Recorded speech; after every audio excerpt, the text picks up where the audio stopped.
Alhamdulillahirrahmanirrahim. Terima kasih kepada ibu-ibu yang sudah berhadir pada hari ini. Salawat serta salam kita ucapkan kepada Nabi kita Nabi Muhammad SAW. Hari ini akan ada penyampaian tentang diseminasi penerapan budaya positif di lingkungan sekolah yang akan disampaikan oleh Ibu Ratih Marianti. Sebelum kita memulai, marilah kita mengucapkan basmalah bersama-sama. Bismillahirrahmanirrahim. Setelah itu akan disampaikan sambutan yang akan disampaikan oleh Ibu Pengawas, Ibu Yeni, Ibu Sri. Pada Ibu dipersilahkan.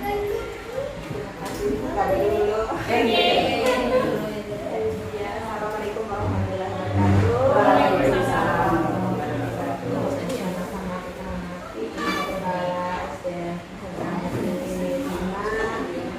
Serta Bapak Ibu Dewan Guru yang hadir semua itu ya disediakan untuk mendampingi Ibu Ratih Marianti SPD sebagai guru penggerak PBP angkatan 11. Mudah-mudahan hari ini kita bisa mendapatkan wawasan tentang bagaimana penerapan budaya positif di lingkungan sekolah. Alhamdulillah puji syukur kepada Allah Subhanahu wa taala kita hari ini dalam keadaan sehat, walafiat serta apa yang kita dapatkan nanti dapatkan berkah yang guna bagi kita. Salam dan salam kepada Nabi junjungan kita Muhammad SAW beserta sahabat dalam hingga akhir zaman. Alhamdulillah Ibu, terima kasih hari ini bisa diundang nih untuk beritanya ini karena sebelumnya mungkin nggak ada memang nggak ada ya memang itu memang ya hanya pengawas terlibat kegiatan waktu bahkan karya asal itu aja. Nah untuk itu seperti ini memang di BGP mungkin memang tidak ada, tapi kalau memang Ibu diundang memang alhamdulillah nih. Jadi Ibu juga mengetahui kemarin juga ada pertama sudah walaupun tidak hari-hari ya masalah visi-visi, tapi di sekolah lain Ibu sudah dapat seperti ini mereka di sini jadinya nggak apa-apa kalau nggak di sini tentang budaya positif bilang mungkin di sekolah lain aja tentang apa ini gitu. Nah karena kita kan di gugus 100 ini hampir berapa orang ya? 5 ya? Yang CGP-nya ini di sini ada di Ibu Yeni itu di MAB 1, Teluk Dalam 1, di Abiadang 7, Gadang 2, alhamdulillah banyak di gugus 100 ini. Jadi luar biasa sekali nanti. Nah, karena kita sudah memiliki CGP ini nanti mungkin bisa berbagi praktik baiknya bagaimana kegiatan ini bisa dilaksanakan. Ibu tahu di sekolah ini mungkin sudah menerapkan budaya positif lingkungan, tetapi tidak sekalinya inilah penerapan budaya positif itu. Nah tapi tidak tercover gitu. Contoh waktu di depan pagi ini bantuan kreatifnya kalau ya salam itu sudah budaya positif yang dia lakukan. Itu sudah kedua dan memberikan informasi kepada anak-anak untuk membersihkan lingkungan, itu sudah budaya positif yang itu. Yang ketiga, anak-anak di dalam kelas harus rapi, harus menjaga kebersihan, itu sudah budaya positif. Nah, banyak hal positif yang sudah kita laksanakan, tapi kejar-kejar itu seperti apa, tapi sudah dari lama itu sudah kita terapkan. Nah itu jadi muncul sekarang. Kenapa? Kita ingin budaya positif ini nanti menghasilkan untuk anak-anak kita bagaimana mereka untuk menerapkan karakter mereka. Bisa di lingkungan mereka di jalan-jalan melihat sampah, membuang sampah. Nah itu kan sudah itu diumumkan barang-barang, tapi sudah diterapkan mulai sekarang itu bisa yang akan datangnya mereka sudah tertanam nih, bukan sekarang kita lihat, tapi itu butuh dilakukan. Tapi kita terapkan terus, kita informasi terus, karena tidak hanya sekali, kalau sekali aja mungkin sudah terapkan, tapi berkali-kali dengan sering kita itu insya Allah. Contoh kita ini dari kita kelas 1 dia sekarang masih ingat bagaimana hafalan lagu-lagu perkalian. Nah itu kan terus itu. Jadi 30 tahun bangun masih ingat dari mana kita hafal lagu-lagu aja ya. Nah itu sebenarnya ada segi apanya ya. Dulu hafalan itu efeknya terasa sekarang, sampai sekarang kita bisa merasakan bagaimana kita anak-anak ada zaman kita itu lagu-lagu hafal sampai sekarang. Dan lingkungan belajar yang kondusif, nah itu yang aman dan nyaman, nah itu supaya siswa di luar mungkin di sekolah di rumahnya mereka tidak mendapatkan hal yang pekerjaan orang tua yang tidak memperhatikan, tapi di sekolah mereka merasa nyaman dan aman seperti itu yang diterapkan budaya positif ini. Jadi malahan bukan hanya di kelas Burati aja, kelas pian juga semua diterapkan ini. Yang juga bukan dari guru-guru mata pelajaran, tapi guru olahraga, guru agama. Nah itu juga kita saling berkolaborasi untuk menjadikan hal-hal positif ini. Nah bukan hanya gurunya juga ya, mendukung juga, tapi CGP ini juga mempunyai budaya positif kan? Apa nih budaya positif CGP itu? Apa aja? Biasanya membuat pertama sebelum di lokal kali aja lah bulan sebelum mulai itu kan membuat kesepakatan dulu. Kesepakatan dulu, ya. Nah diterapkan nanti setiap kegiatan pembelajarannya seperti apa sesuai dengan kesepakatannya gitu. Pertama itu kan budaya positif. Nah CGP itu juga kita harus memiliki, pertama dia harus kita kan nih harus menciptakan untuk berfokus untuk anaknya, pusat pada anak, semua untuk anak. Iya. Kita hanya sebagai fasilitator saja. Nah, jadi biarkan anak-anak belajar dengan literasi digital. Daripada anak muda itu di GB itu harus mandiri ya kan? Iya, harus mandiri. Bagaimana mereka mengelola kegiatan CGP-nya itu. Walaupun mereka juga sambil belajar, sambil mengajar, sambil di rumah tangga, sambil di rumah itu, nah kegiatan itu harus menjadi bagaimana kegiatan mereka. Terus kolaborasi kolaborasi kerjasama bukan dengan CGP yang lain, dengan di sekolah ini harus menjadi pertama itu kolaborasi, karena yang kolaborasi kegiatan-kegiatan itu mungkin tidak maksimal nih untuk pencapaiannya itu sudah itu inovatif untuk mempunyai inovasi yang bagus yang dipendam ada aku ini lagi, tapi kalau ada inovasi kemudian bisa mengemukakan bagaimana nih kita inovasi kita tentang kegiatan pembelajaran, jangan sampai kelas saja, bagaimana kita pembelajaran di luar kelas bersama-sama kita belajar di kelas itu di luar semua murid misalnya tentang IPA misalnya tentang daun, bagaimana daun yang jenis daun. Nah, jadi kan bisa ada lingkungan di sini, apalagi dengan di sini muatan-muatan itu tentang silangan ya. Nah bisa yang itu.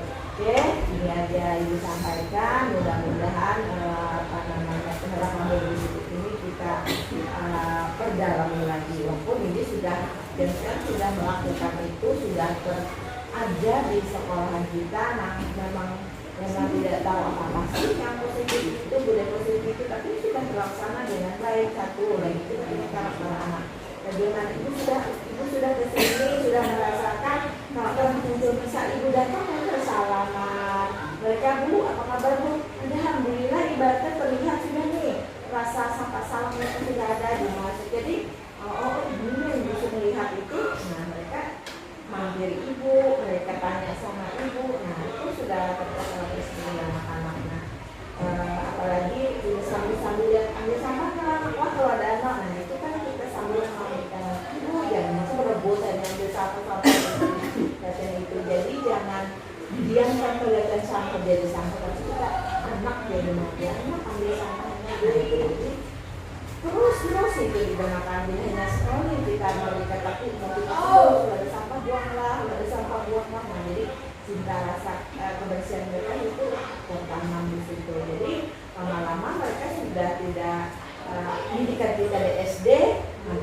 mungkin dia ke SMP atau SMA, mereka akan bisa tercover di sana. Ini dari sebuah mutu lima bagus apa ya naik baik berhasil menggunakan anak kita seperti itu. Ini aja yang bisa mereka. Terima kasih. Assalamualaikum warahmatullahi wabarakatuh.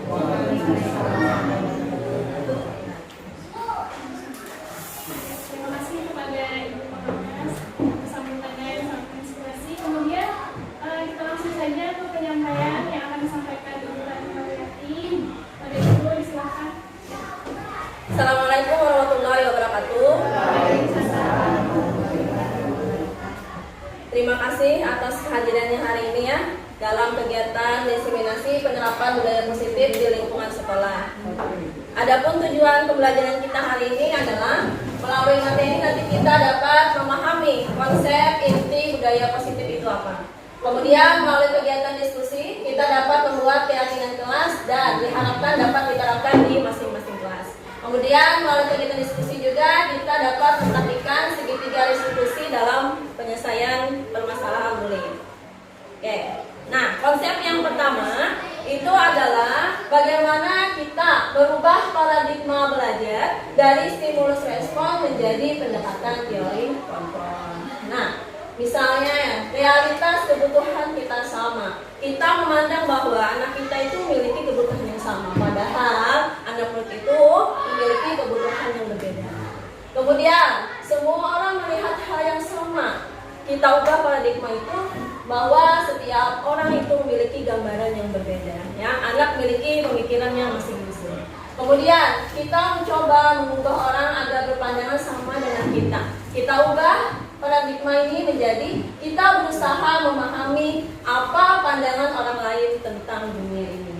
Kemudian perilaku buruk dilihat sebagai suatu kesalahan. Ketika anak melakukan suatu kesalahan, kita memandangnya itu buruk ya. Nah, paradigma itu kita ubah bahwa setiap perilaku anak melakukan kesalahan itu pasti ada tujuannya. Nah, tujuan itu yang nanti akan kita gali. Kemudian orang lain bisa mengontrol saya. Kita ubah paradigma hanya diri kita yang bisa mengontrol diri kita sendiri. Kemudian saya bisa mengontrol orang lain. Kita ubah menjadi Anda tidak bisa mengontrol orang lain, tapi guru bisa mengarahkan dan menuntun muridnya. Ya. Nah, kemudian pemaksaan ada pada saat rujukan gagal. Ya, ketika kita gagal menunjuk anak, tiba-tiba kita pengennya maksa aja ya. Nah, itu kita ubah ya. Kita lakukanlah kolaborasi dengan anak, menciptakan pilihan. Ya, nah, kemudian ada model berpikir menang kalah, kita ubah menjadi pemikiran itu menang ya, supaya kita itu selalu berpikir maju ya, jangan berpikir yang untuk yang masa lalu. Nah, kemudian hal itu bisa dilakukan dengan merancang pembelajaran yang berpihak kepada murid dan berdiferensiasi, sehingga setiap murid itu akan belajar sesuai dengan kebutuhan dari tahap perkembangannya untuk menjadi manusia yang bisa meraih keselamatan dan kebahagiaan yang setinggi-tingginya di masa depan. Oke, nah, untuk penerapan budaya positif yang pertama, kita akan melaksanakan disiplin positif. Mendengar kata disiplin itu apa ya kira-kira? Kira-kira disiplin itu sama nggak dengan hukuman? Ya, atau apakah itu sebuah peraturan? Nah, menurut Bapak Ibu apa? Mungkin 1-2 orang yang bisa. Silakan. Ya, menurut Pak Halis apa Halis? Disiplin. Disiplin itu menaati peraturan. Menaati peraturan. Sama. Oke. Ya, sebuah peraturan. Baik, nah, disiplin itu pasti erat hubungan dengan peraturan, tata tertib, hukuman, kepatuhan ya. Dalam budaya kita ini yang namanya disiplin itu pasti sesuatu yang dilakukan seorang pada orang lain untuk mendapatkan kepatuhan dan biasanya akan menimbulkan rasa tidak nyaman ya. Nah, kemudian disiplin positif menurut Ki Hajar Dewantara ini adalah menciptakan murid yang merdeka. Itu syarat utamanya dia harus memiliki disiplin yang kuat. Disiplin di sini maksudnya adalah disiplin diri yang memiliki motivasi internal. Ya, sama kata Ibu ini tadi kan ya, anak kalau sudah memiliki motivasi internal, dia nggak perlu kita suruh buang sampah ya, karena sudah ada dorongan dalam hatinya, dia buang sampah sendiri. Nah, jika dia tidak bisa memiliki motivasi internal, maka dia perlu pihak lain untuk mendisiplinkan dirinya atau disebut motivasi eksternal. Nah, ketika kita menerapkan disiplin ini, maka anak itu harus merdeka. Artinya merdeka itu tidak hanya terlepas dari perintah, tetapi dia juga cakap untuk memerintah diri sendiri. Nah, disiplin positif itu adalah pendekatan untuk mendidik murid agar dapat mengontrol dirinya sendiri dan membentuk kepercayaan dirinya sehingga dia bisa berperilaku dan berpedoman pada nilai-nilai kebajikan universal. Nah, kemudian kita lanjut. Nah, ketika menerapkan disiplin positif, ada motivasi yang mempengaruhi dirinya. Yang pertama, itu dia melakukan itu karena untuk menghindari ketidaknyamanan atau menghindari hukuman dari gurunya. Dia taat pada peraturan itu karena ada rasa kada nyaman atau takut dihukum. Yang kedua, karena dia ingin mendapatkan imbalan atau penghargaan orang lain, ya. Nah, aku nih anak mana aja nah supaya dikena guru ini sayang melawan saya. Nah, seperti itu. Yang ketiga, untuk menjadi seseorang yang mereka harapkan atau sesuai dengan prinsip dan nilai yang mereka yakini. Nah, untuk yang motivasi ketiga inilah yang termasuk motivasi internal. Artinya motivasi ini berasal dari dirinya. Bila itu sesuatu hal yang tidak sesuai dengan prinsip dan nilainya, maka dia tidak akan melakukannya. Nah, diharapkan kita bisa membentuk peserta didik yang bisa seperti ini ya, memiliki motivasi internal. Nah, ketika murid melakukan yang namanya motivasi ini, ya, nah, ada tindakan guru yang biasanya dilakukan. Tindakan ini bisa menjadi konsep disiplin identitas gagal, bisa juga konsep disiplin identitas sukses. Dikatakan gagal itu jika gurunya memberikan hukuman dan penghargaan. Ya, yang dimaksud dengan hukuman adalah bentuk pengendalian perilaku seseorang yang bersifat memaksa dan menyakitkan.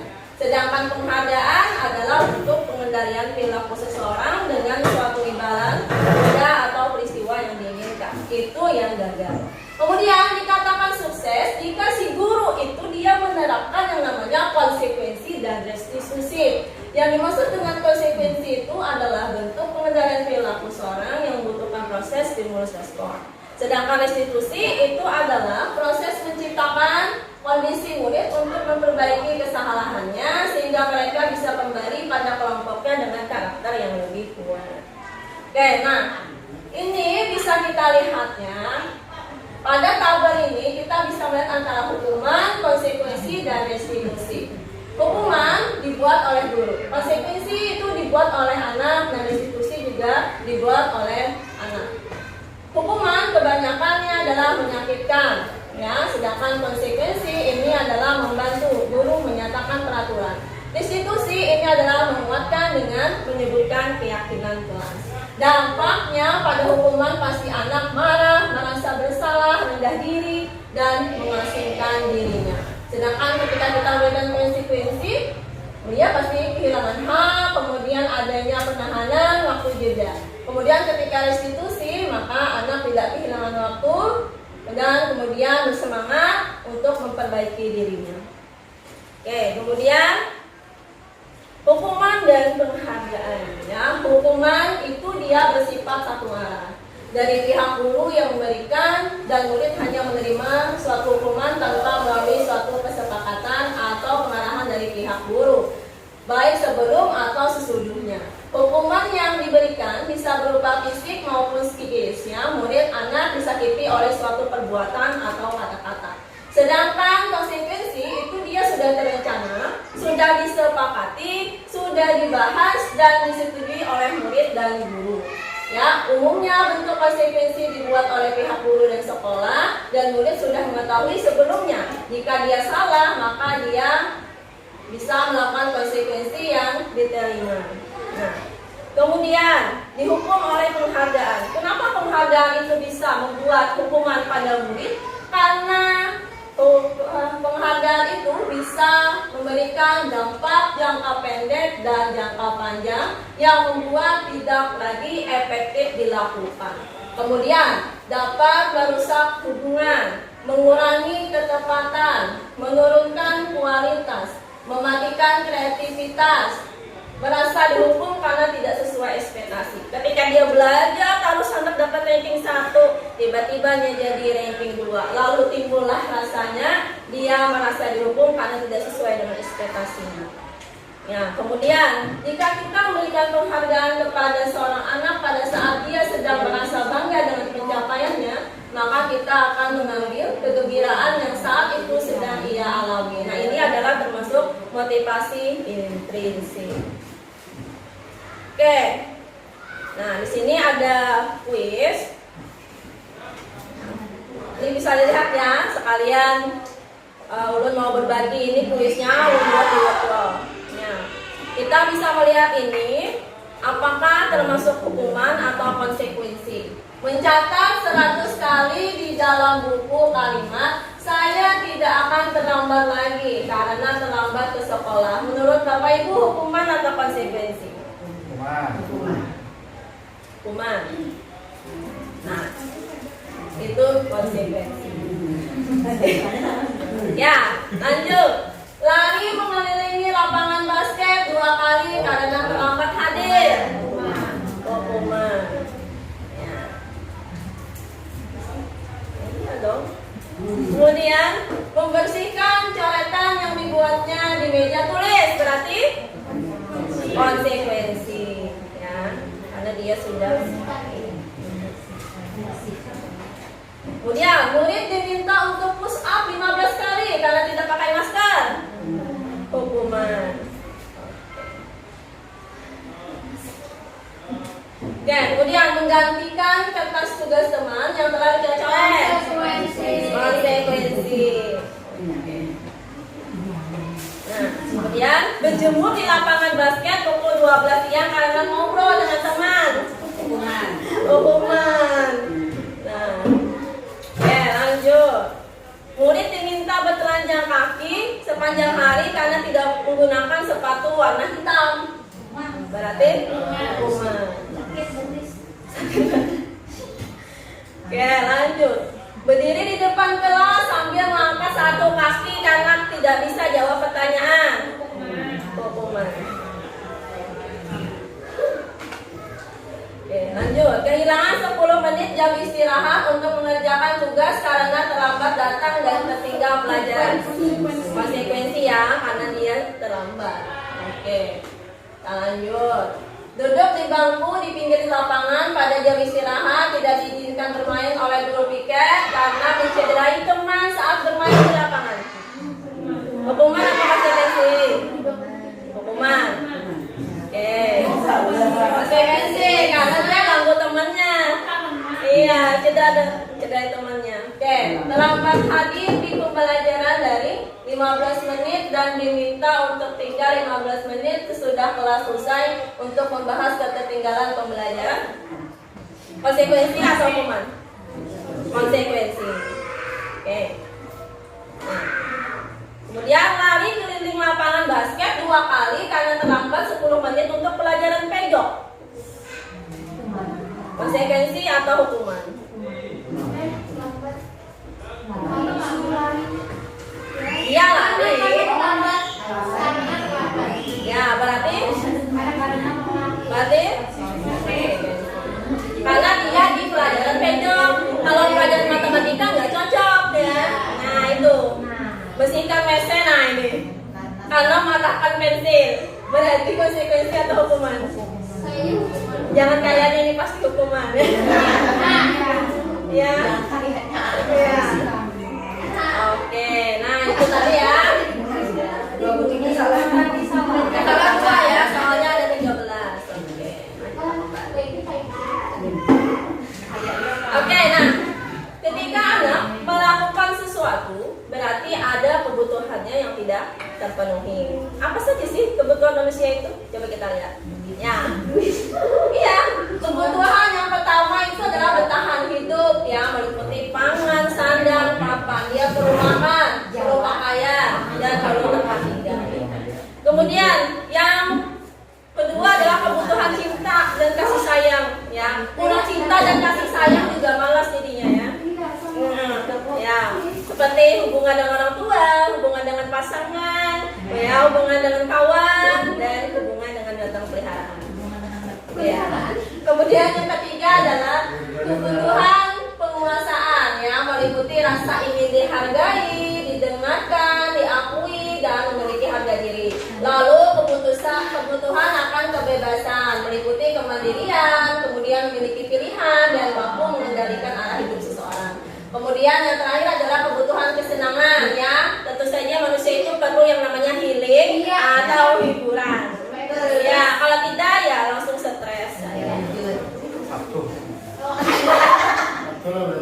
Sabtu itu seharusnya dipas. Oke. Nah, sekarang diperlukanlah suatu nilai yang membantu mereka untuk menjadi murid yang berbudaya positif. Dalam hal ini kita menerapkan yang namanya keyakinan kelas, yaitu nilai-nilai kebajikan yang disepakati oleh guru dan murid secara tersirat dan tersurat dalam kelas sebagai acuan dalam berperilaku terhadap diri sendiri dan orang lain dalam lingkungan tersebut.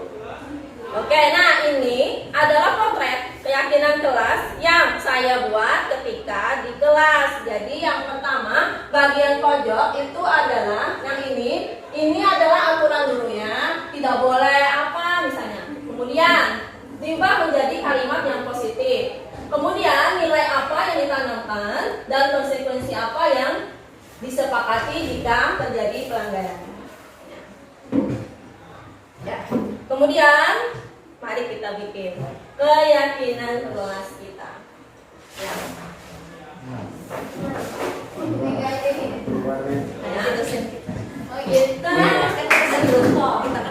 Kita belajar buat keyakinan kelas, ya, supaya Bapak Ibu paham dan bisa diterapkan, ya, sesuai dengan tujuan pembelajaran kita hari ini. Ada hari ini Yang sebagai murid dan sebagai guru juga. Sebagai guru. Oke. Ya. Oh, kesepakatan kelas kita Ya. Ya. Dan buat dengan siswa. Ini kita bikin dengan siswa. Ini juga gambarnya.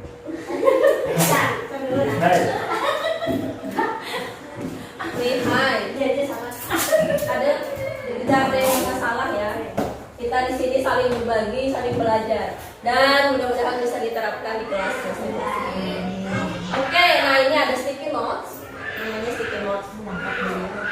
Nah, jadi guru mintanya 5 saja dulu, ya, aturan di kelas. Satu aja saya, ya, satu aja, satu. Ya, nanti Pian yang selanjutnya, ya. Nih bikin 5 dulu, bikin 5 peraturan, tapi Pian Satu gimana? tulis satu aja, misalnya tidak boleh apa. Tulis.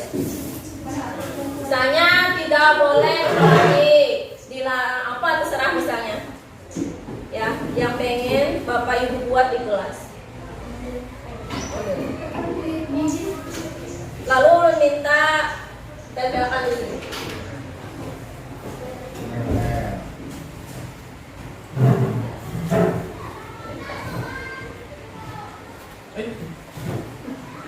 Iya. Situ, Pak. Sama ya? Oh iya. Ya, tidak. Pakai kata tidak boleh. Oke. Tidak boleh. Tidak boleh dilarang, ya. 5 saja dulu. Tidak boleh kalau yang boleh kan? Tidak boleh, Bu. Misalnya tidak boleh membuli teman. Tidak boleh belajar sebelum.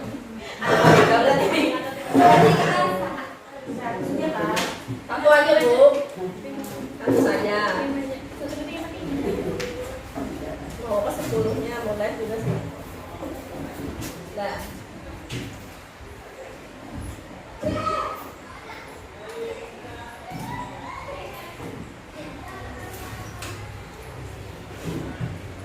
Sama tidak tahu apa. Keseronan tadi.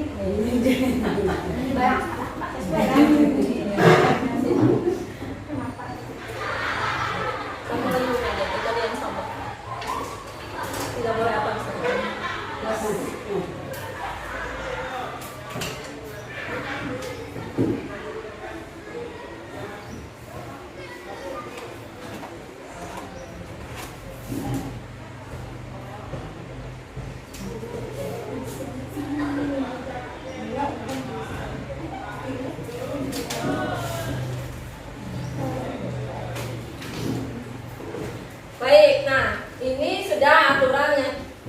kita buat di kelas. Kemudian aturan ini kita buat kalimatnya menjadi lebih positif. Ya, tidak boleh menggunakan kata tidak ataupun dilarang. Kalau misalnya ini seharusnya tidak boleh datang terlambat, ya berarti kata positifnya harus hadir tepat waktu. Tidak boleh membuli teman, berarti kata positifnya apa? Kalimat positif yang baik. Kalau kata tidak itu kan seolah kayak mengatur ya. Tidak boleh ini kamu, tidak boleh itu. Nah, ya, jangan menggunakan kata tidak. Apa? Yang belum?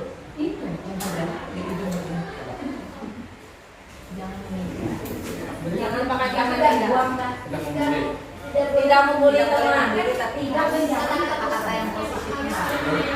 Nah, saling Iya, harus saling menghargai ya. Ya, Saling menghargai. harus saling menghargai. Kemudian saat belajar harus duduk rapi. Berarti kalimat yang positif. Apa? Jagalah tata tertib di kelas ya. Jagalah ketertiban di kelas.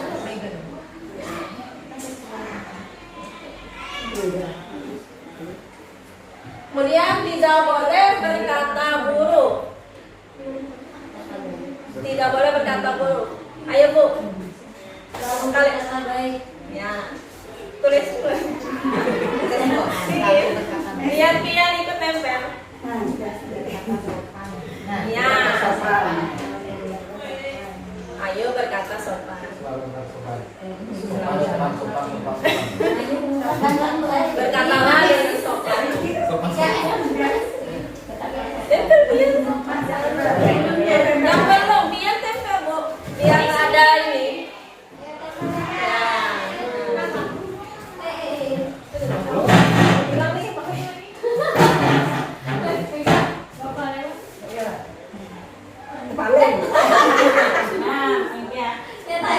Di sini kok tempelannya? Salah menulisnya. Satu lagi, tidak boleh berbicara saat guru menjelaskan. Berarti kata positifnya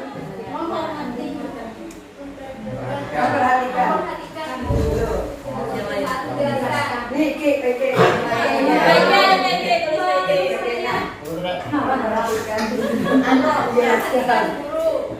Ya. Kan kata-katanya tidak boleh berbicara saat guru menjelaskan. Kita bikin kalimatnya jadi positif. Kenapa ya? Ini kan ada kata tidak Pak. Tidak itu kan kayak kita seolah peraturan hukuman. Sedangkan ini kan keseluruhan keras dan jelas supaya mindsetnya. Ya, mindset anak itu supaya positif. Nah, namanya juga budaya positif Pak. Ya. Jadi kata-katanya harus positif terus. Ya, melahirkan yang namanya pemikiran yang positif. Gue belum fitnah Mbak. Kelas 1 tidak. Itu kata positifnya. Kan kita kolaborasi. Iya kan, sama. Tidak boleh berbohong berarti harus jujur. Berkata dengan jujur. Kalau kita mengatakan tidak boleh berbohong, bohongnya itu yang mangkut di kepala. Bohong. Tapi kalau kita misalnya katakan kita harus berkata jujur. Nah, berarti jujur. Nah, itu yang tertanam di dalam diri kita. Itu maksudnya ya. Jadi kata terus positif terus ya. Tidak hanya untuk yang kita kelas di SD, tapi sebenarnya dari kecil juga kita dengan anak juga seperti itu. Kata-katanya harus positif. Ya. Panjang ya bercerita dengan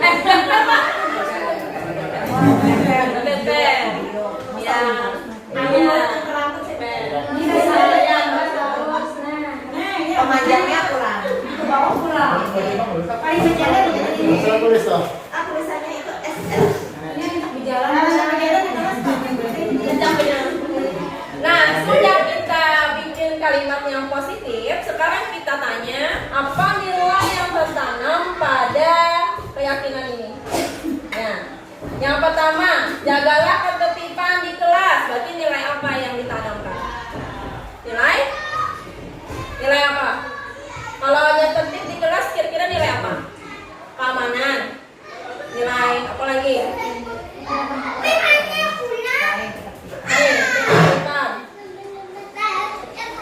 Ya, hadir tepat waktu itu termasuk apa? Nilai apa berarti? Nilai disiplin. Ayo Bu tuliskan. Ya, kalau ketertiban di dalam kelas berarti nilai apa?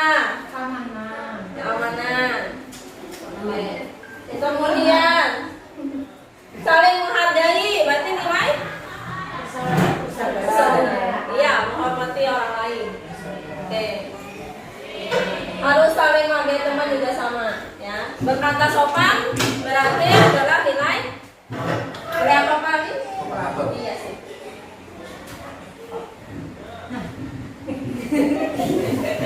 Bilang harus. Saya bilang harus buat. Jalan Pak. Nah, kenapa di sini? Di situ. Iya. Iya. Harus sampai ya. Lain kolomnya. Ada Pak. Kelas 1 deh ya. Kelas 1. Ya. Kalau untuk kelas 1 kan Bu ya yang belum bisa nulis, berarti dia suruh mengucapkan saja. Mengucapkan saja. Ya. Atau bisa juga pakai gambar. Ya. Ini gambarnya mana nih? Kira-kira ya. Ya, bisa pakai gambar, bisa pakai lisannya. Kalau untuk kelas rendah yang belum bisa calistung. Nah, kalau kelas atas ya dia bisa nulis, nah dan bisa dibawa untuk berkolek seperti ini. Nah, sudah bisa ya Bapak Ibu ya? Ya, alhamdulillah. Semoga bisa diterapkan nanti di kelasnya. Amin. Kalau sudah ada nanti ulun foto ya untuk kelengkapan bukti. Ya, ya laporan, ada laporan sekarang. Ya, nanti dipoto. Oke, kita lanjut. Oke. Nah, ketika anak melakukan yang namanya kesalahan, ya, kontan biasanya guru tuh ingin melakukan yang namanya kontrol terhadap anak. Ini lepas ya. Posisi kontrol guru itu terbagi jadi 5. Ada penghukum, ada pembuat merasa bersalah, ada teman, ada pemantau, ada manajer. Posisi kontrol terbaik itu adalah posisi manajer. Mengapa? Karena guru membantu murid untuk menyadari kesalahannya tanpa membentak atau memberi tekanan dan membantu murid mengingat keyakinan kelas yang sudah dibuatnya hingga memperbaiki kesalahan yang sudah dibuat olehnya. Sekarang mari kita refleksikan diri Bu. Ya, kita biasanya berada di posisi mana?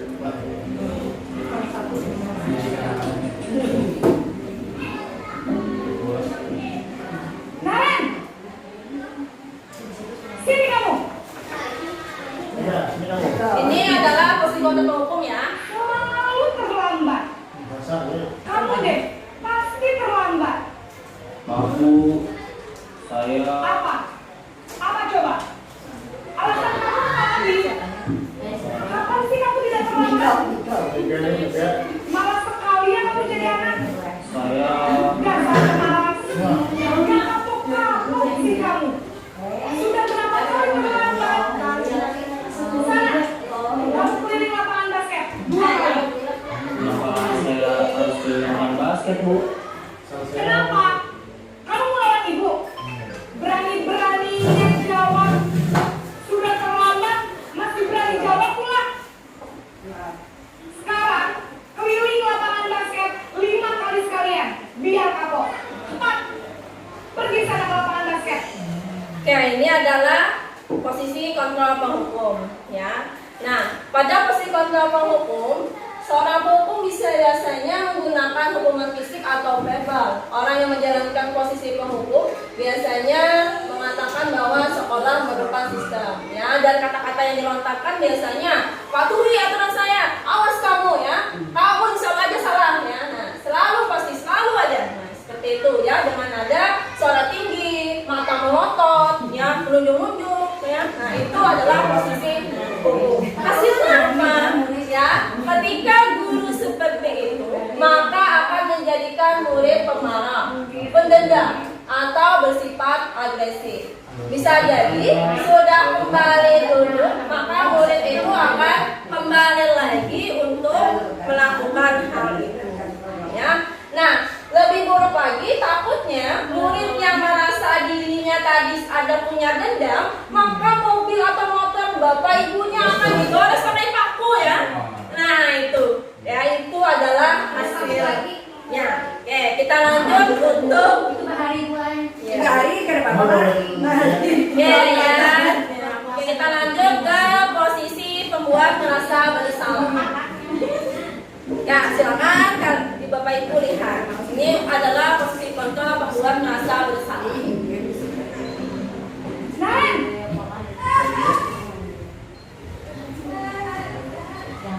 Selamat pagi Bu. Naren. Kamu kenapa terlambat lagi, Nak? Ya Tuhan, Naren. Nah, silakan refleksi diri ya.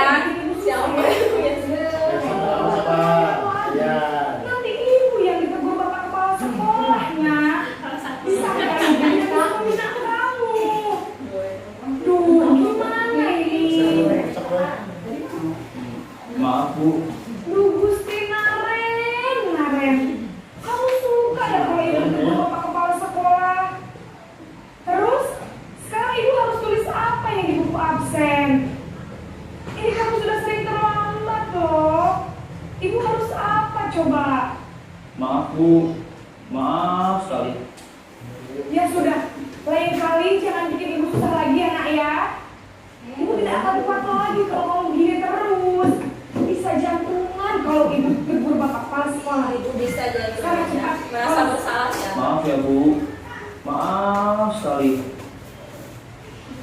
Oke. Nah, posisi kontrol pembuat merasa bersalah ini biasanya kata-kata yang keluar itu adalah ibu sangat kecewa sekali dengan kamu ya. Berapa kali ibu memadahi impiannya. Nah, seperti itu ya misalnya. Kemudian pasti ada perasaan tidak nyaman atau membuat merasa dia rendah diri. Nah, nadanya memelas, halus, sedih, bahasa tubuhnya merapat pada anak, lesu. Nah, seperti itu ya. Nah, hasilnya anak akan menjadi merasa bersalah karena dia telah kecewakan gurunya. Ya, kemudian dia akan merasa menjadi orang yang gagal, tidak sanggup bahagiakan orang lain. Kadang-kadang sikap seperti ini lebih berbahaya daripada sikap penghukum karena emosinya itu terus terpendam di dalam hatinya. Murid menahan perasaannya.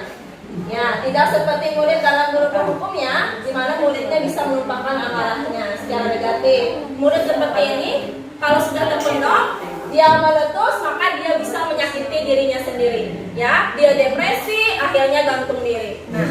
Iya, iya, karena dia merasa bersalah tadi, menyakiti gurunya, lalu dia down, ya, memikirkan, akhirnya gantung diri. Oke, kita lanjut ke posisi sebagai teman. Ini adalah posisi untuk guru sebagai teman. Hai guys, ini teman. Naren,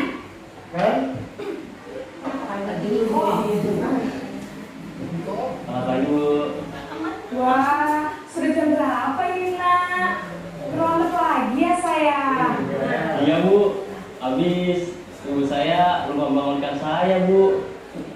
Kamu malah menyalahkan ibu kamu. Kamu bukannya anak yang larinya paling kencang. Kok terlambat sih? Iya Bu. Saya memang terlambat bangun tadi. Jadi biarpun saya lari kencang, tetap gak kekejar Bu. Ya sudah sana.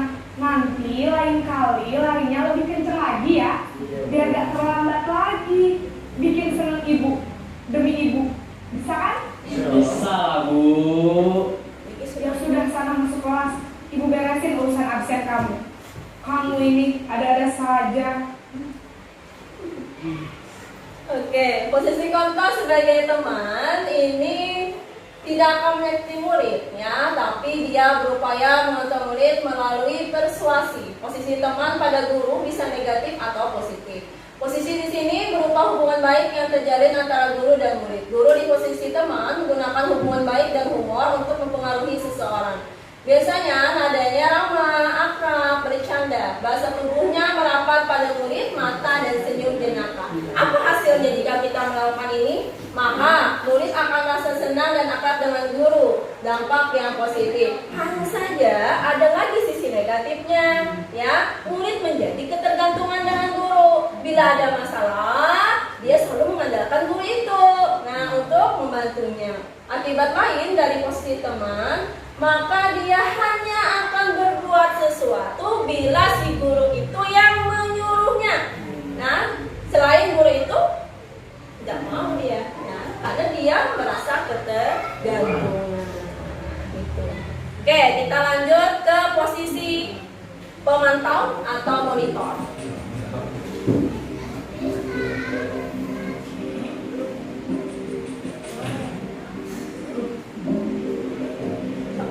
Naren,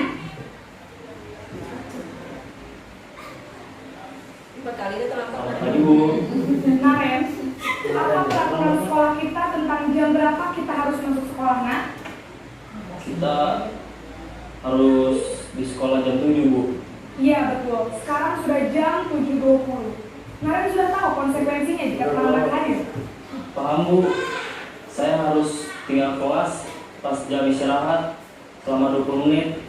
Iya benar, konsekuensinya demikian. Jadi nanti jam 9.30 pas istirahat, kamu harus tinggal di kelas, kerjakan tugas tambahan untuk ketertinggalan kamu, ya? Baik Bu.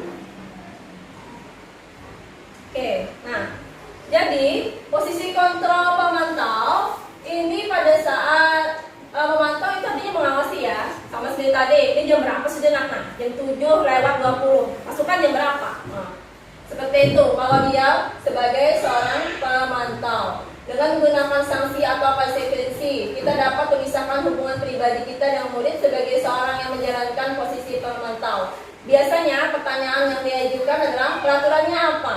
Apa yang telah kamu lakukan? Sanksi atau konsekuensi apa? Nah, seperti itu. Seorang pemantau ini biasanya mengandalkan perhitungan, catatan, data yang dapat digunakan sebagai bukti atas perilaku seorang.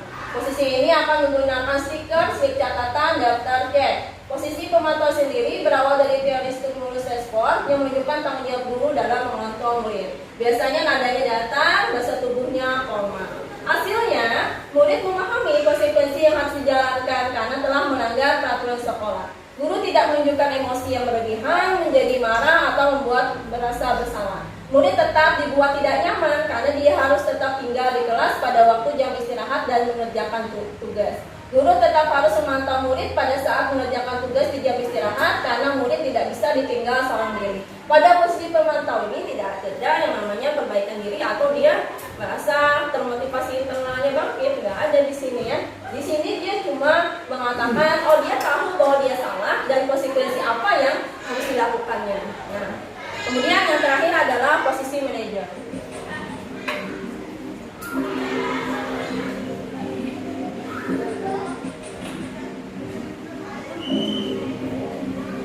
Naren, 5 kali deh. Selamat pagi Bu. selamat pagi Naren. Tapi ibunya berubah. Maaf Bu, saya terlambat. Iya, sekolah masuknya jam 7, sekarang sudah jam 7.20. Jadi sekarang bagaimana ini Naren? Maaf Bu, saya lupa set alarm saya semalam. Baiklah, menurut kamu, keyakinan sekolah yang mana yang perlu kamu tingkatkan? Menghargai diri sendiri dan orang lain mungkin ya Bu. Setuju.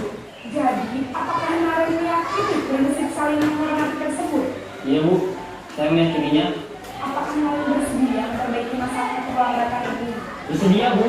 Bagaimana kamu akan memperbaiki masalah keterlambatan ini? Saya akan coba untuk tidak lupa menyetel alarm saya Bu. Baik, kalau Naren lupa menyetel alarm di rumah, ada orang yang kira-kira bisa bantu mengingatkan tidak? Ada Bu, kakak saya, Kak Emma. Ada lagi selain Kak Emma?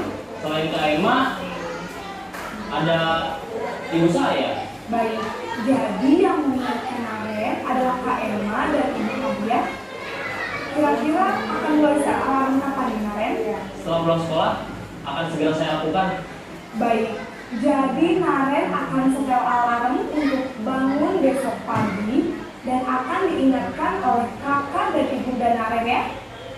Ada lagi yang mungkin perlu dilakukan Naren agar tidak terlambat bangun lagi.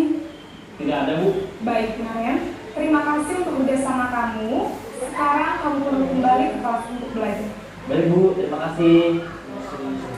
Oke, Oke ya, jadi di posisi kontrol manager atau posisi terakhir kontrol guru ini, di mana guru berbuat sesuatu bersama dengan murid, mempersilahkan murid untuk mempertanggungjawabkan perilakunya, mendukung murid agar dapat menemukan solusi atas permasalahannya sendiri. Seorang manajer telah memiliki keterampilan di posisi teman maupun pemantau. Dan dengan demikian bisa jadi di waktu-waktu tertentu kembali kepada kedua posisi tersebut bila diperlukan.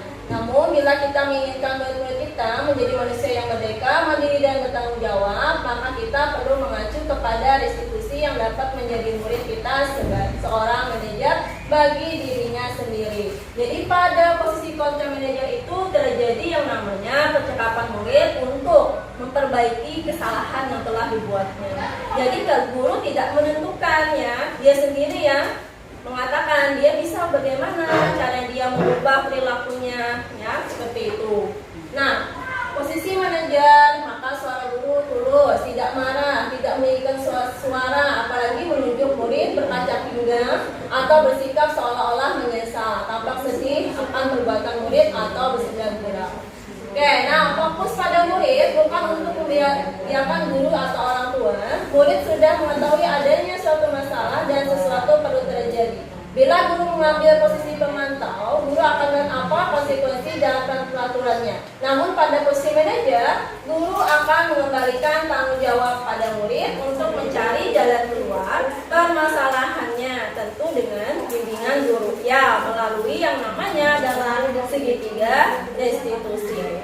Oke, nah Bapak Ibu sekalian, mohon fokusnya ya, karena kita lagi belajar untuk menerapkan budaya positif di lingkungan sekolah. Jadi posisi pada kontrol manager itu sudah menerapkan yang namanya segitiga restitusi.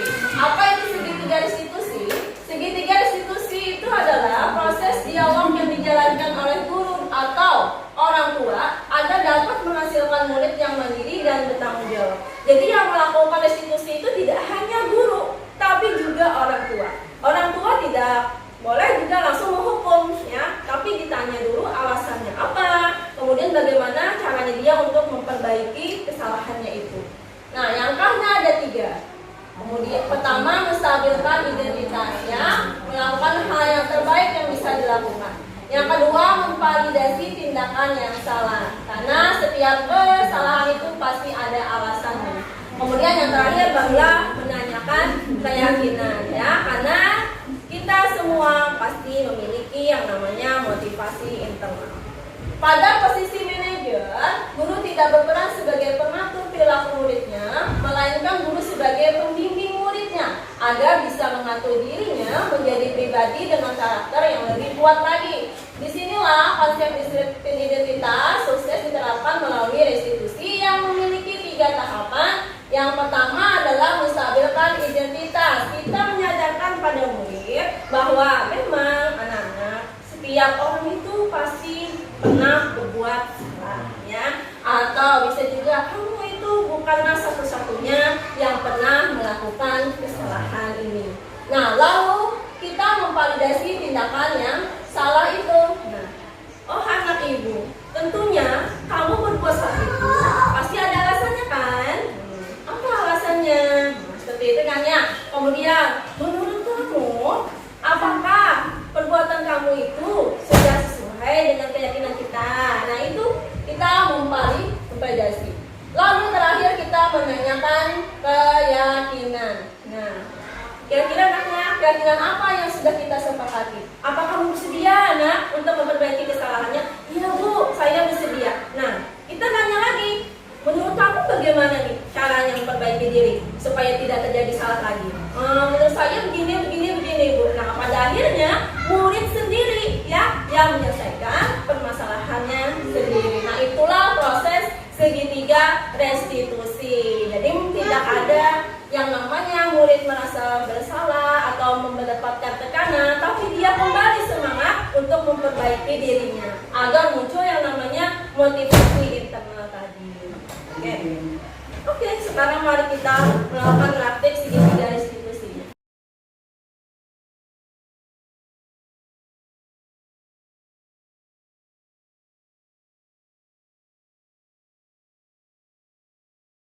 Bapak Ibu silakan siapa yang mau jadi Pak Joko, kemudian yang jadi Mario dan Adi. Di sini Pak Joko akan melakukan segitiga restitusi terhadap kesalahannya Mario dan Adi.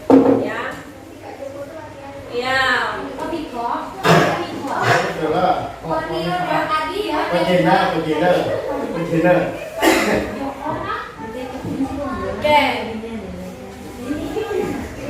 Oke, siapa yang kita lanjutkan ya? Ya, Faris kah? Faris dengan siapa? Yang jadi nyanyinya siapa? Yang jadi Mario dan Adinya? Adinya Pak Miko. Semuanya. Boleh deh, karena papa ibu juga nggak apa-apa ya. Kita ganti Anda dan Adi boleh. Bertiga. Adinya simpan. Ya.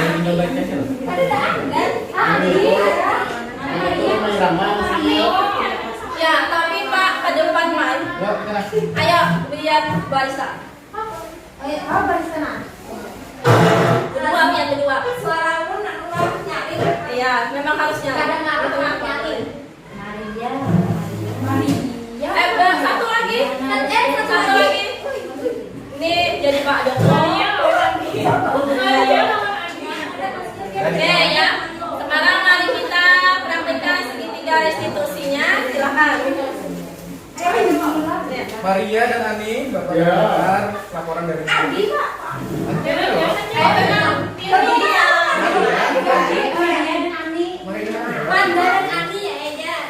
sudah keserah aja. Maria dan Ani, Bapak tadi dengar laporan dari guru tiket di kantin. Sepertinya kalian dalam masalah ya. Ada yang bisa Bapak bantu? Apa yang terjadi? Iya Pak, tadi kita jam istirahat pagi, kami main lempar-lemparan makanan di kantin, tapi tidak sengaja malah lempar wajah Ibu Dian. Ketika beliau sedang berjalan. Kalian melempar-lemparan makanan di kantin kena wajah Ibu Dinda ketika beliau sedang lewat. Iya Pak. Kena wajah Ibu Mega. Anak, ada informasi yang kamu mau tambahkan? Iya tahu. Kami tidak bermaksud melakukannya Pak, tapi kami tidak sengaja. Apakah kalian tahu sekarang kalian dalam masalah loh? Iya. Baiklah, Bapak di sini bukan untuk mencari siapa yang salah. Bapak di sini untuk mencari penyelesaian sama-sama. Berpikir sama-sama tentang apa yang bisa kita lakukan untuk memperbaiki situasi ini yang sudah terjadi ini. Kalian pasti melakukan itu ada alasannya ya. Pasti serius main-main barang makan gitu. Iya Pak. Ya, Bapak bisa lihat kalian merasa senang melakukannya. Tetapi yang kalian lakukan merugikan orang lain, sehingga sekarang kalian dalam masalah. Iya Pak. Sekarang mari kita bicara tentang keyakinan kelas dan keyakinan sekolah kita. Apa yang kita percaya, yang mana yang kalian belum tunjukkan? Kita harus bersikap baik satu sama lain, Menghormati orang lain dan menghormati diri kita sendiri. Kalian berdua ingat ternyata ya dengan baik keyakinan kelas kita kembali kepada ketika kalian melempar makanan dan mengenai dunia tadi. Apakah ketika kalian melakukan itu kalian menghormati orang lain dan lingkungan sekitar? tidak. Tapi kalian mendapatkan rasa senang. Menurut Bapak, ada cara untuk mendapatkan rasa senang tanpa merugikan orang lain. Menurut kalian bagaimana? Iya Pak. Nah, sekarang mari kita selalu memindahkan keyakinan kelas kita. Besok kita ke kantin dan kalian bisa berperilaku lebih baik lagi. Oke,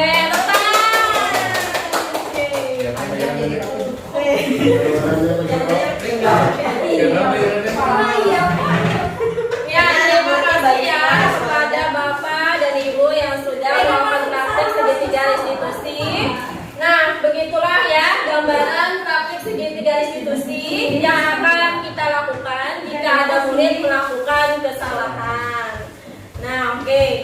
Nah, kemudian mari kita melakukan umpan balik ya. Nah, dari 5 posisi kontrol, posisi mana yang diperhatikan oleh si guru tadi? Apa posisi? Ya itu. Posisi apa? Manajer Pak. Posisi manajer. Ya, posisi manajer. Kemudian yang kedua, kebutuhan apa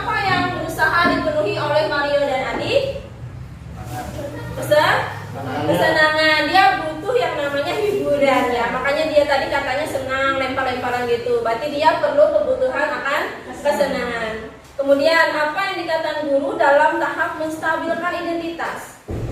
Apa yang dikatakannya? Menstabilkan dari yang percakapan tadi. Menstabilkan identitas. Iya, baiklah. Bapak di sini bukan untuk mencari siapa yang salah, tapi di sini untuk mencari penyelesaian sama-sama. Kemudian memvalidasi tindakan yang mana? Mari kita Bicara.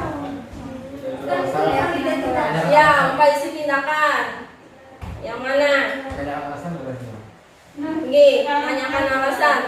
Ya, benar Pak. Ya, Bapak bisa lihat kalian senapannya, tapi yang kenapan itu merugikan orang lain. Nah, seperti itu. Nah, lalu yang tahap terakhir mencari keyakinan. Ya, sekarang mari kita bicara tentang keyakinan ya. Nah, menurut kalian apa sudah sesuai dengan keyakinan yang kita percaya? Nah, itu adalah dari tahap mencari keyakinan. Kira-kira sesuai prinsip institusi, apa yang akan dilakukan oleh kepada Mario dan Adi untuk memperbaiki kesalahan mereka pada Ibu Dina? Mereka akan meminta maaf dan berperilaku lebih baik lagi. Oke, alhamdulillah ya, selesai sudah. Semoga ilmu ini bisa menjadi berkah dan dapat diterapkan di kelas masing-masing. Amin. Ya. Bapak Ibu, apakah sudah paham atau ada yang merasa janggal lagi atau ditanyakan atau sudah oke, sudah paham? Ya, alhamdulillah. Ya. Ya, demikian dulu presentasi ulun ya. Salah hilaf mohon maaf jika kurang dalam penyampaian. Assalamualaikum warahmatullahi wabarakatuh. Waalaikumsalam warahmatullahi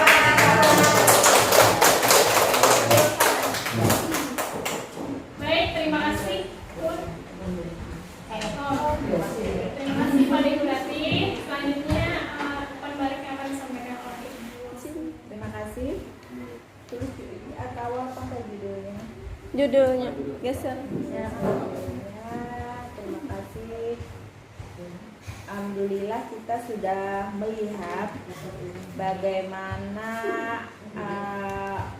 praktik baik yang disampaikan Ibu Rati tentang penerapan budaya positif di lingkungan sekolah. Nah, Ibu tadi ngomong ya, karena Ibu melihat ada judulnya budaya positif di lingkungan sekolah. Jadi antara budaya positif dengan disiplin positif itu Disiplin positif Ah, dalam budaya seperti itu. Ya. Jadi Ibu hanya bukan budaya positif. Jadi budaya positif itu memang banyak sila tadi Ya. disebut termasuk dalam itu. Jadi Ibu mengupas tadi hanya tentang bagaimana budaya lingkungan kita sehari-hari dilihat. Oke. Sekarang tentang hubungannya dengan disiplin positif. Disiplin positif ini adalah bagaimana kita memberlakukan apa namanya ya, yang disampaikan Bu Rati tadi, terutama tentang kesepakatan. Tapi yang diambil adalah kesepakatan sekolah dulu, yang lebih lingkup besar. Nah, kalau kita tahu punya kesepakatan di sekolah, terutama kepala sekolahnya dulu bagaimana, guru-gurunya itu bagaimana kesepakatan kita. Nah, menurutnya nanti adalah ke siswa. Nah, itu jadi yang kesepakatan kelas dan sekolah itu berbeda. Bedanya apa? Budaya kedisiplin positif itu kita lingkungan dulu, mereka melihat siswa itu yang ke gurunya dulu, ya kan? Bisa nih tadi datang pagi sekolah, karena melihat gurunya sudah datang, guruku sudah kami, jadi merasa apa ya, termotivasi mereka datang pagi ya guru. Nah, dari awal masuk kita sudah melihat bagaimana guru menyapa, salam. Nah, itu jam berapa mereka sudah lihat ada. Jadi keinginan datang pagi situ karena lihat dari gurunya, kepala sekolahnya juga sudah pagi datang. Pagi piket itu harus datang, misal ya piket pagi ya. Nah, itu dari Yang kedua, penerapan bagaimana disiplin kita berpakaian seragam keseluruhan, baik gurunya, muridnya. Nah itu. Dari yang ketiga adalah lingkungan bagaimana siswa kita menerapkan disiplin bahwa membuang sampah pada tempatnya. Dan disiplin seperti itu kita tidak usah ayo anak kerja apa, tapi kita mulai pagi nyapu, anak-anak kan mengikuti gurunya, nyapu halaman, ngambil sampah. Jadi disiplin itu contohnya adalah kita sendiri dulu, ambil sampah atau apa. Nah di kelas juga tadi sudah kita lihat di luar bagian. Nah sekarang kesepakatan di kelas. Kesepakatan itu adalah kita bersama-sama nih pengen apa nih saat kelas kita nanti. Nah itu jadi kita buat mulai dari di kesepakatan misal nih waktu belajarnya, datangnya, cara kita memberikan, misal kita akan bertanya apa kan diberikan ya, angkat tangan dulu ya gitu. Jadi hal-hal seperti positif itu mereka kan tidak asal aja berebut seperti, tapi kesepakatan apabila ingin mengemukakan, ingin menjawab, sebutkan nama bisa, atau angkat tangan bisa. Nah seperti itu ya. Nah misalkan kelas itu. Dan untuk kelas rendah biasanya memang kesepakatan kelas rendah, tapi kalau sudah besar mudah kita memperhatikan anak-anak kelas rendah, tetapi disiplin yang pelan-pelan bisa kita berikan kepada anak, karena dari kelas rendah itu akan budaya mereka akan terus ke berlanjut. Nah itu jadi budaya positif, disiplin positif. Ya, budaya itu adalah yang sudah membudaya ya, sudah biasa dari dulu itu budaya itu. Nah imbasnya adalah disiplin positif tadi. Dengan adanya disiplin positif itu kita terapkan bukan hanya di sekolah, di rumah juga minta bantuan sama orang tua. Bagaimana kita memberikan kami lah gitu, di sekolah minta bantuan juga anak, misal nih dia merapikan tempat tidurnya dulu, bangun tidur disiplin. Bagaimana setelah itu bangun tidur merapikan tempat itu minta tolong bantuan kan. Jadi terus di anaknya itu diturun. Yang kedua adalah untuk berpakaian sendiri, mandi sendiri itu minta bantuan orang tua yang kegiatan di rumah. Kami memberikan disiplin di sekolah tentang ini. Nah kita bantuan kalian di rumah bagaimana melatih anak kita supaya sinkron nih antara orang tua dengan guru dan sekolah untuk kegiatan disiplin ini. Jadi kerjasama itu misalnya pagi pulang sekolah untuk menghimbau kata-kata motivasi anak murid nih ya. Nah bisa juga anak-anak. Hari ini kita pelajaran sudah baik. Jadi motivasi apa saja yang diambil nih dari ini. Nah pulang nanti satu tentang bersihan misalnya baju nih, baju kalian lepas, taruh di tempatnya, tas taruh di tempatnya, sepatu taruh di tempatnya. Nah itu imbau itu anak-anak. Jadi kita memberikan hal positif kepada anak setelah pulang itu. Jadi hal yang positif bukan hanya pengetahuan, tapi karakter mereka yang kita inginkan ya setelah pulang itu yang terjadi kenyataan seperti itu yang jadi itu yang kalau pengetahuan itu mereka bisa dapatkan nilai, tapi kalau karakter harus pembiasaan harus diberikan arahan terus. Nah itu jadi budaya positif itu mulai dari kecil, hal-hal kecil yang kita terapkan nanti lama-lama.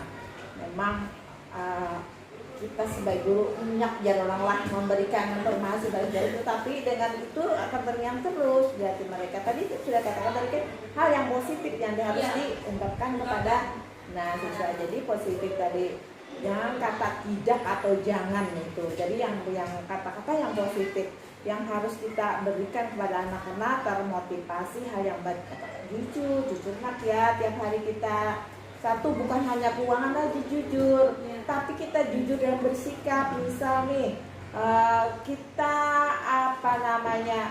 memberikan sama teman kita hal yang apabila diberi ini ya, apa yang dikatakan jujur itu tidak, jujur katakan tidak boleh kan bisa kan ya. Banyak kata-katanya untuk jujur itu tadi. Berkata jujur. Nah, selalu berkata jujur, tapi untuk memberikan anak, untuk kata jujur tadi supaya tidak boleh bohong. Kan tidak boleh anak tapi jujur ya, berkata yang jujur tadi. Jadi kata itu apabila kalian terlambat, apabila terlambat itu jadi harus kita yang kan alasannya macam-macam nih. Nah, itu jadi harus jujur mengatakan itu. Nah, itu jadi hal yang positif kita tanamkan itu luar biasa. Tapi sudah menyampaikan hal yang positif itu, mudah-mudahan Ibu sudah katakan tadi kita sudah menerapkan nih lah, sudah menerapkan, tetapi ternyata ini ternyata budaya positif, ini ternyata disiplin positif itu. Dan selain dari motivasi kita memberikan arahan, tetapi kita juga mempunyai tulisan dari kesepakatan. Jadi mereka bisa melihat yang kami melihat jelas kesepakatan itu. Nah, jadi tempel-tempel kesepakatan kelas. Tapi sekolah juga mempunyai budaya positif. Nah, tulisan budaya positif yang besar itu begitu ya. Budaya positif yang jadi bisa melihat negeri budaya positif. Di sini tidak boleh merokok ya. Budaya positif itu buang sampah. Jadi ya budaya positif yang menanamkan. Oke, terima kasih yang disampaikan. Semoga nanti kedepannya bisa lebih banyak lagi CGP. Jangan takut ya untuk berkreasi, berinovasi ya, untuk memotivasi kita untuk berkembang lagi itu. Aduh, kadang-kadang begini, uyuh itu uyuh nampak gabiannya banyak ininya. Nah itu padahal memang dari uyuh itu dulu. Uyuh dari itu yang kita kalau katakan nanti kan gitu kan nanti membuahkan hasil yang enak, yang bagus, yang baik, hasilnya itu nanti dari kata itu nanti sudah ada